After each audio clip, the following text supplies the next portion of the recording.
রমজানের শেষ দশক বেশি দামি না জুলহিজ্জার প্রথম দশক বেশি দামি? তো বিদ্বানগণ বলতে চেয়েছেন যে জুলহিজ্জার প্রথম দশক বেশি দামি রমজানের শেষ দশকের চেয়ে। কেন?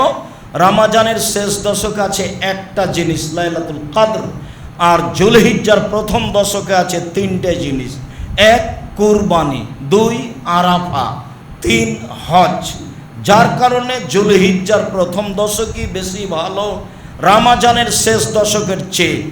এত দামি যে প্রথম দশক, সবচেয়ে প্রিয় ইবাদত আমি করব কি? আমি 1 নম্বরে করব 1 থেকে 9 পর্যন্ত রোজা, সিয়াম থাকব। 2 নম্বরে দান, 3 নম্বরে তাসবিহ তাহলিল, 4 নম্বরে জিকির আজকার। এইগুলো কাজ করে প্রথম দশককে মূল্যায়ন করব। বলছিলাম কুরবানি। আনাস রাদিয়াল্লাহু তাআলা আনহু বলেন, রাসূল সাল্লাল্লাহু আলাইহি সাল্লাম একদা 2টি ভেড়া কুরবানি করলেন, সাদা কালো শিংওয়ালা। নিজে হাতে করলেন। করার সময়তে বললেন বিসমিল্লাহ, আল্লাহু আকবার। আমি দেখলাম তিনি তাকে ফেলে দিয়ে চোয়ালের উপরে পা চাপিয়ে কোরবানি করেন। আয়েশা রাদিয়াল্লাহু তাআলা আনহা বলেন, আমার রাসূলুল্লাহ সাল্লাল্লাহু আলাইহি ওয়াসাল্লাম সাহান, রাসূল সাল্লাল্লাহু আলাইহি ওয়াসাল্লাম একটি কোরবানি কেনার জন্য বললেন, অফিরাতিন কাবশান, একটি ভেড়া কেনার জন্য বললেন। এতাও ফি সাওয়াদিন ওয়া ইয়াবরুকু ফি সাওয়াদিন ইয়ানজুরু ফি সাওয়াদিন। কালোতে হাঁটে, কালোতে খায়, কালোতে শয়। কেন তিনি বললেন কালোতে হাঁটে, কালোতে খায়, কালোতে শয়? এর রহস্য রাসূল সাল্লাল্লাহু আলাইহি ওয়াসাল্লাম কিছু বলেননি। তবে বিদ্বানগণ মনে করেন কালো প্রাণীর গোশতের স্বাদ বেশি আছে, হতে পারে। তিনি বললেন যাও ভেড়া কিনো, এমন ভেড়া যে কালোতে হাঁটে, কালোতে খায়, কালোতে শয়, মুখ কালো, পা কালো, পেট কালো। আয়েশা রাদিয়াল্লাহু তাআলা আনহা বলেন, নিয়ে আসা হলো, তার হাতে দেওয়া হলো। তখন বললেন, আয়েশা একটা ছুরি নিয়ে আসো, তুমি নিজে ধারালো করে নিয়ে আসো। ফাফালা, তিনি তাই করলেন। আমাদের দেশে সাধারণত পুরুষ মানুষ ছুরি ধারালো করে। আয়েশা রাদিয়াল্লাহু তাআলা আনহাকে আল্লাহর নবী বললেন ছুরি ধারালো করতে পাথরের মাধ্যমে। তিনি তাই করলেন এবং নাম ধরে বললেন, আয়েশা ছুরিটা ধারালো করে নিয়ে আসো। স্বামী স্ত্রীর নাম ধরে ডাকবে, এতেই ভালোবাসা বেশি আছে, এই কথাই ঠিক। বলছিলাম সম্মানিত দিনী ভাই বোন, কুরবানি। রাসূল সাল্লাল্লাহু আলাইহি ওয়াসাল্লাম বলেন, লা তাসবুহু ইল্লা মুসিন্না, তোমরা দাঁত ছাড়া কুরবানি করো না। ছাগল দাঁতে 1 বছরে, গরু দাঁতে 2 বছরে, উট দাঁতে 5 বছরে, মানুষ দাঁতে 7 বছরে সাধারণত। এরকম একটা বয়স। 1 বছর হলেই হবে কথা ঠিক নয়, দাঁত হতে হবে এই কথাই ঠিক। বছর না হলেও দাঁত দেখেই কুরবানি করতে হবে, যা রাসূল সাল্লাল্লাহু আলাইহি সাল্লাম বলেন। আলী রাদিয়াল্লাহু তাআলা আনহু বলেন, আমার আনা রাসূলুল্লাহ সাল্লাল্লাহু আলাইহি ওয়াসাল্লাম আইনা লোজনা, আমাদেরকে বললেন ভালোভাবে চোখ দেখে নিব, ভালোভাবে কান দেখে নিব। বারা ইবনে আযিব রাদিয়াল্লাহু তাআলা আনহু বলেন, সুইলা রাসূলুল্লাহ সাল্লাল্লাহু আলাইহি ওয়াসাল্লাম মা যাইত্তাকা মিনাজ জাহায়া, কুরবানি কিনলে কি দেখতে হবে? তাতে তিনি বললেন, আল আরজাল আল বাইয়িন আরাজহা, স্পষ্ট ল্যাংড়া হয় না যেন। অল আওয়ার আল বাইয়িন আওয়ারহা, স্পষ্ট কানা হয় না যেন। অল মারিজল বাইয়িন মারাজহা, স্পষ্ট রোগা হয় না যেন। অলাজ ফালাতে লাতুনকা, গায়ে গোশত নেই এমন হয় না যেন। পশু কেনার সময় দেখতে হবে লেজ ভালো, কান ভালো, তা হবে। পশু প্রাণী কুরবানির জন্য নিখুঁত কিনতে হবে। কুরবানির সাথে আকিকার কোনো সম্পর্ক নেই। আকিকা হচ্ছে পিতার জিম্মেদারি, 7 দিনের দিন করতেই হবে। আমাদের দেশের ভাষায় ও তো করবে আর বাপকে করতে হবে, মানে আকিকা দিতেই হবে। 7 দিনের দিন আকিকা দিতেই হবে, এটা পিতার জিম্মেদারি। 14 দিনে চলে না, 21 দিনে চলে না, জীবনে একদিন চলে না। একটা হাদিসও ঠিক নয়, 7 দিনের দিনই করতে হবে। গরু দিয়ে চলে না, উট দিয়ে চলে না, ছাগল ছাগি, ভেড়া ভেড়ি, দুম্বা দুম্বি, এই 3 শ্রেণীর 6টা প্রাণী দিয়ে আকিকা দিতে হবে। কানা হোক, ল্যাংড়া হোক, চলতে পারুক না পারুক, 2 মাসের হোক 1 মাসের হোক কোনো শর্ত নেই, ছাগি হোক পাঁঠি হোক যেটাই হোক না কেন আঁকিকে দিতে হবে। 7 দিনের দিন ওর বাপ আঁকিকে দিতে বাধ্য, কানা ল্যাংড়ার সাথে আসে যায় না। কোরবানি নেকির কাজ, একেবারেই নিখুঁত হতে হবে, মোটা তাজা হতে হবে। বলছিলাম সম্মানিত দিনী ভাই, কোরবানির পশু দেখে কিনতে হবে, এ কথাই ঠিক। জাবের রাদিয়াল্লাহু তাআলা আনহু বলেন, রাসূল সাল্লাল্লাহু আলাইহি ওয়াসাল্লাম বলেছেন, আল বাকরাতুন সাবাতিন আল জাজুরান সাবাতিন, গরু 7 জনের পক্ষ থেকে, ওট 7 জনের পক্ষ থেকে। মুসলিম। ইবনে আব্বাস রাদিয়াল্লাহু তাআলা আনহু বলেন, কুন্না মা নবী সাল্লাল্লাহু আলাইহি সাল্লাম ফি সাফারিন, আমরা একদা সফরে রাসূলের সাথে ছিলাম। ফাহাজার লাজহা, কুরবানি চলে আসলো। ফাস্তারাকনা, আমরা অংশগ্রহণ করলাম। গরুতে 7 জন আর উটে 10 জন। বুখারী মুসলিম। সম্মানিত দিনী ভাই, ভাগে কুরবানি চলবে এটা হাদিসে বোঝা যাচ্ছে। সফরের সাথে হাদিসগুলি জড়িত হলেও সফরের সাথে খাস করতে হবে এই কথা বিদ্বানগণ বলতে চান না। আসলে বলতে চাচ্ছেন 7 জন না 7 পরিবার। হাদিসে 7 জন আছে, 7 পরিবার নেই। 7 পরিবারের পক্ষ থেকে একটি গরু কুরবানি করতে হবে, এই মর্মে আমি আব্দুর রাজ্জাক বিন ইউসুফ 97 সাল থেকে তদন্ত চালাচ্ছি।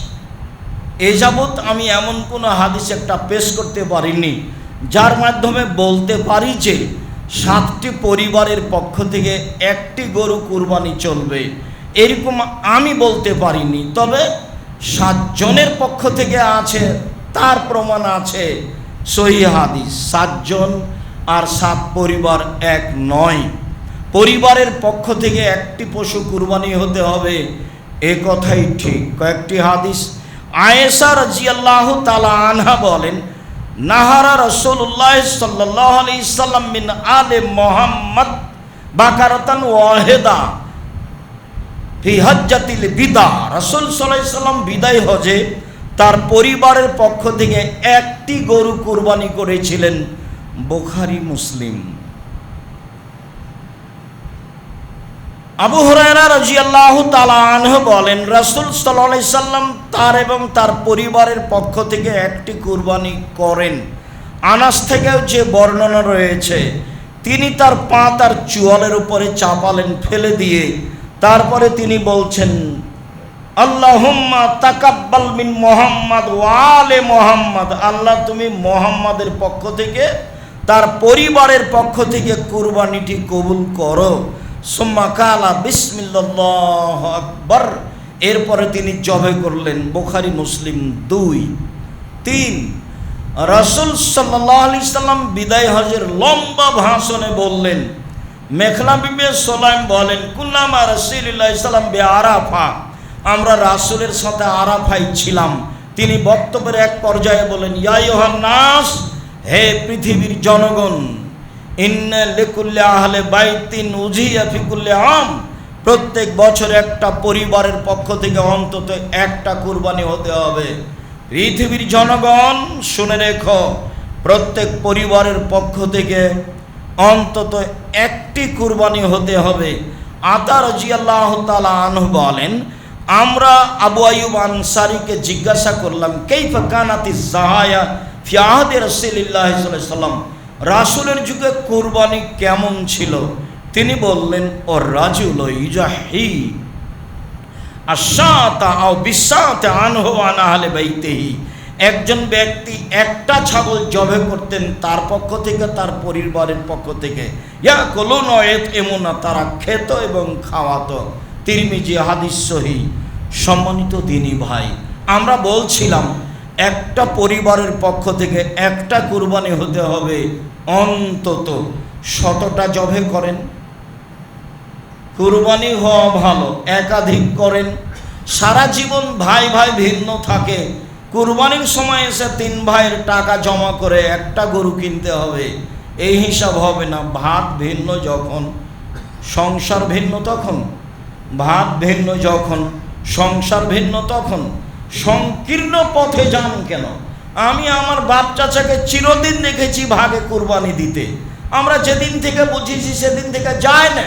ভাগে কুরবানি দিতে হবে আপনাকে, এটা কে বলে দিল? মানুষ দাপট দেখাচ্ছে, সেটা ভিন্ন কথা। দাপট সেটা ভিন্ন জিনিস। মানুষ তো বলছে, কে বলেছে ভাগে কুরবানি চলবে না? মানুষ তো কথা বলছে, আমরা ওই কথার উত্তর দিতে যাইনি। 7 জন আর 7 পরিবার এক নয়, এ কথা বলছি। মাওলানা আব্দুল্লাহ কাফি আল কুরাইশি রাহিমাহুল্লাহ, আহলেদের শীর্ষস্থানীয় মানুষ, তিনি বলছেন একটি গরুতে 7টি পরিবার অংশগ্রহণ করতে পারবে, এরকম হাদিস আমি আব্দুল্লাহ কাফি আল কুরাইশি জানি না। ফতোয়া মাসাইল বই, 60 সালে তিনি ইন্তেকাল করেছেন, আমাদের জন্মের আগে।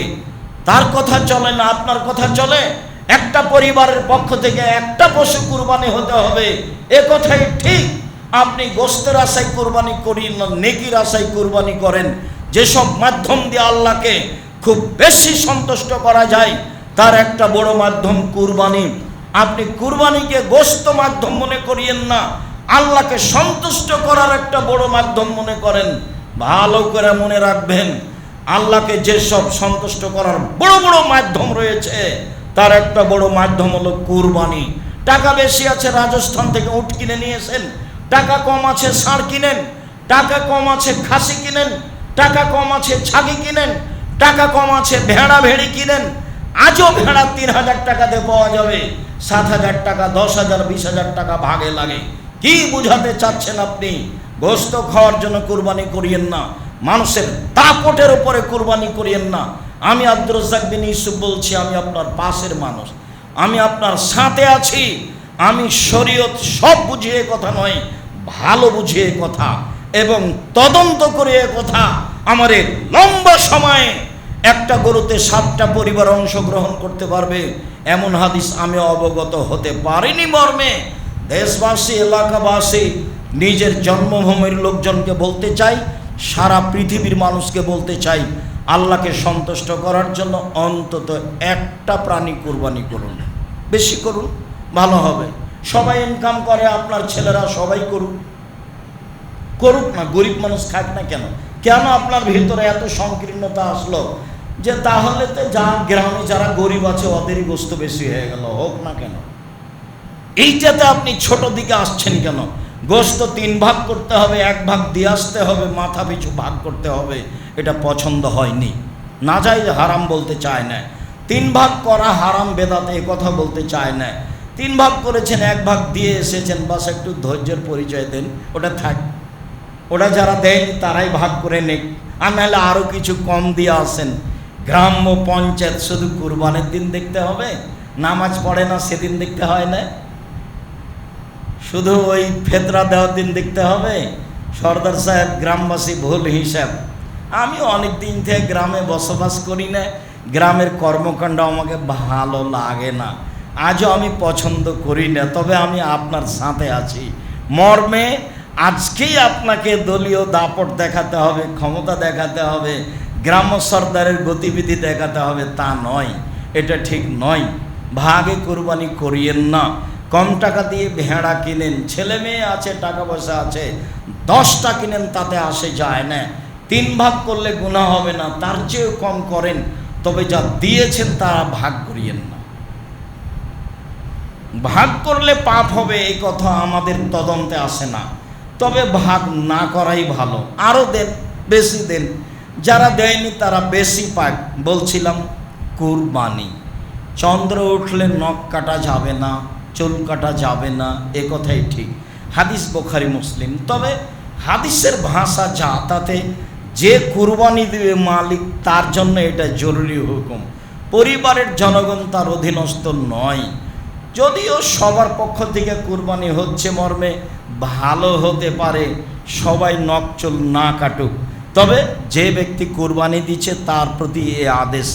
বলছিলাম যেসব মাধ্যম দিয়ে আল্লাহকে সন্তুষ্ট করা যায় তার একটি বড় মাধ্যম কুরবানি। বৈধ পয়সা দিয়ে কুরবানি করুন, ভালো হবে। প্রত্যেকটা পরিবারের পক্ষ থেকে কুরবানি করুন, ভালো হবে। নিখুঁত প্রাণী কুরবানি করুন, ভালো হবে। কুরবানির সাথে আকিকার কোনো সম্পর্ক নেই, কুরবানির সাথে আকিকার কোনো সম্পর্ক নেই। আকিকার গোশত ভাগ করতে হবে 3 ভাগে, এ কথা নয়। পাড়া প্রতিবেশীকে দিতে হবে এ কথা নয়, কাউকে দিতে হবে এ কথা নয়। আকিকার নিজস্ব গোশত আমি খাবো কি দেবো সেটা আমার ব্যাপার। দেশের প্রথা আছে দেওয়া, দেন না, দেওয়া খারাপ কিছু নয়, আরও ভালো দেন। একটা পরামর্শ দিই, বা আকিকার খাসি জবাইরা গ্রামবাসীকে দাওয়াত দিয়ে দেন, একটা লম্বা খাবার খাওয়িয়ে দেন, ভালো হবে। গ্রামের সাথে তো খালি হুড়াহুড়ি হয়, খাওয়ানো তো হয় না। অত হুড়াহুড়ি কমিয়ে খাওয়ালে তো ভালো হয়, খাওয়ানোই ভালো। চেষ্টা করেন, ভালো হবে। পরস্পরের ভ্রাতৃত্ব ভালোবাসা বজায় রাখার চেষ্টা করুন, ভালো হবে। বলছিলাম আকিকার সাথে কোরবানির কোনো সম্পর্ক নেই। কোরবানি আল্লাহকে সন্তুষ্ট করার জন্য হয়ে থাকে। সম্মানিত দিনী ভাই, গ্রামবাসী, এলাকাবাসী, বৈধ পয়সা দিয়ে কোরবানি করুন। আমাদের পক্ষ থেকে জোরালোভাবে পরামর্শ থাকছে। খুতবার শেষে এসে বলছি, যারা এই মসজিদ নির্মাণ করেছে আমরা তাদের জন্য আন্তরিকভাবে দোয়া করি। আল্লাহ তুমি তোমার রাসূল যেভাবে বলেছে